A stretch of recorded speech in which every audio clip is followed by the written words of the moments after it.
Welcome to our exploration of a profound and thought-provoking topic, the moral argument for God's existence.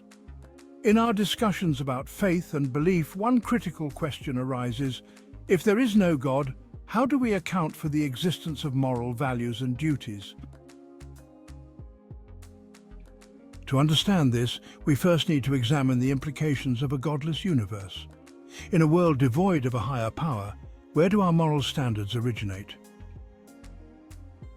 Many would argue that without God, morality is merely a social construct, shaped by cultural norms and personal preferences.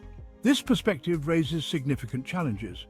If morality is merely a human invention, then it becomes subjective, meaning that what is considered right or wrong can vary from one society to another, or even from one individual to another. Imagine a world where moral truths are entirely relative. In such a scenario, acts like theft, murder, or injustice could be justified based on individual or societal opinion. If morality is just a social construct, then historical atrocities, such as slavery or genocide, could be seen as acceptable if society collectively agrees. This reality presents a troubling conclusion. Without a moral lawgiver, we lack an absolute standard to evaluate right from wrong, good from evil. This is where the moral argument for God's existence comes into play. The moral argument posits that if objective moral values exist, then there must be a source for those values, an objective moral lawgiver.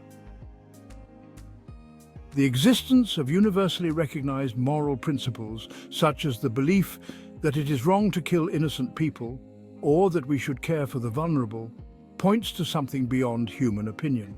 It suggests the presence of a transcendent moral standard that exists outside ourselves. As we delve deeper, consider how certain actions resonate with our conscience, irrespective of cultural background. For instance, when faced with a situation of injustice, people across different cultures may instinctively recognize the wrongness of that injustice. This common moral understanding hints at an underlying moral law written on our hearts, as suggested in Romans chapter 2, verses 14 and 15, which speaks of the law of God being evident in our conscience. Furthermore, the existence of moral dilemmas often raises questions about our obligations to others.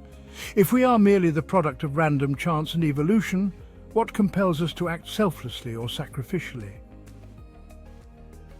Yet we often hear stories of individuals who put the needs of others before their own, demonstrating love, compassion, and empathy.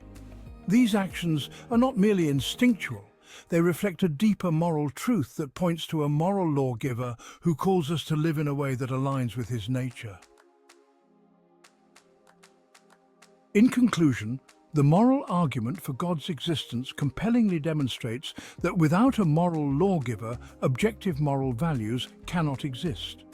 The reality of moral truths in our world points us toward the existence of a God who is the ultimate source of these values. Thank you for joining us as we explored this crucial topic. If you found this discussion enlightening, please like, subscribe, and share it with others who might benefit from these insights. Until next time, continue seeking truth and engaging with the moral questions that shape our understanding of the world.